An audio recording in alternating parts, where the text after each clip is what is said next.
I have watched a lot of movies. I'm a fan of everything from dumb action movies with lots of explosions to time-traveling robot science fiction to sappy romantic comedies. But one of my very favorites is a good zombie movie. They can be terrifying, funny, gross, clever, entertaining, and full of great lessons. If there's anything I've learned from them, it's that we're all definitely doomed. And one of the most likely scenarios, if only by sheer count of movies that claim this, is a total zombie apocalypse. We're talking about a pandemic brought on by an escaped secret government project, or a militarized virus, or some kind of alien infection. For those of you who don't know, and you'll probably be the first to go, a zombie is a reanimated dead person, or depending on which era of zombie theory you subscribe to, an infected live person. They have no goal beyond the next live thing that they can dismember. I'm sorry, is that too graphic? Then you need to desensitize by watching more of these educational films. Seeing all these dire scenarios has impressed upon me the importance of being prepared. However, they still fail to overpower my urge to avoid hard work. Isn't there some prepping a person could do without going all Les Stroud or Bear Grylls? Robinson Crusoe? Gilligan's Island.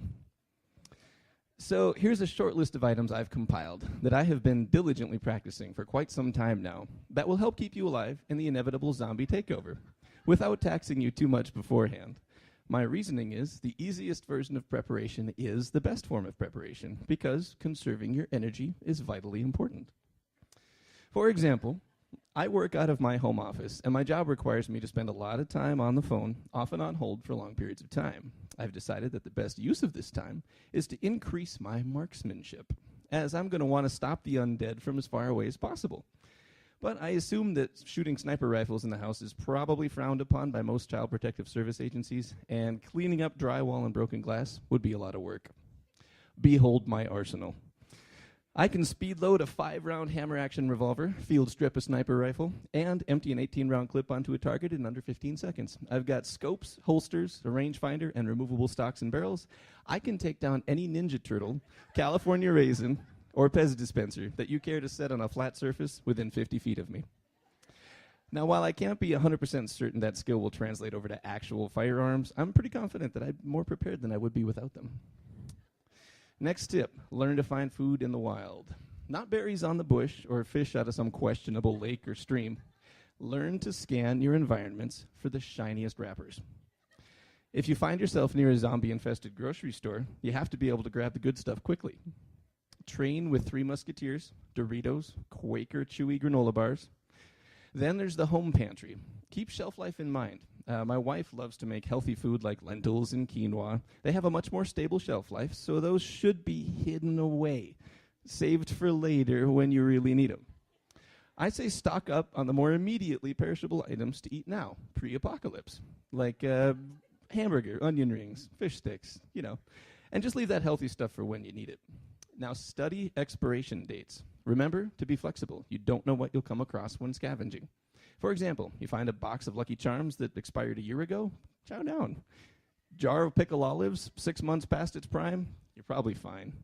Pack of veggie burgers, just avoid those altogether. Shelter is another important one.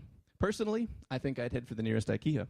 Now, granted, it's a bit of a hike from Bemidji, but just think if you could get there. The place is designed like a giant bunker, and you could reinforce your defenses with walls of klutes and catapults made from Flirgenschninders. Alternatively, and maybe preferably, you want to seek someplace close, comfortable, and secure. Someplace with strong locks, bars in the front of the building, and a back way out. Someplace with beer. Get to know your local pubs. Hey, if you got to be locked up while zombies roam the streets and humanity desperately scrabbles for survival, you might as well knock back a few cold ones, right? Now, I've never been very good with metalworks. Every movie I've seen tells me I'm going to need a way to reinforce my Buick with big steel spikes, gun turrets, chainsaws, and a bulldozer blade. What's the easy way? Be sure to make friends with someone who actually has those skills. And if you currently don't have any friends who have the ability to turn a car into a post-apocalyptic death robot on wheels, I suggest you check out the Bemidji Sculpture Walk. And make note of the artist to contact. Can you imagine an animated Lola or Junkosaurus tearing through mobs of brain-seeking shamblers? Okay, so I'm going to be serious for just a minute or two here.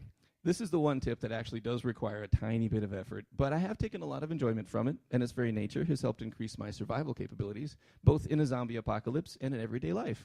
Run. I discovered an app a couple of years ago that changed my life.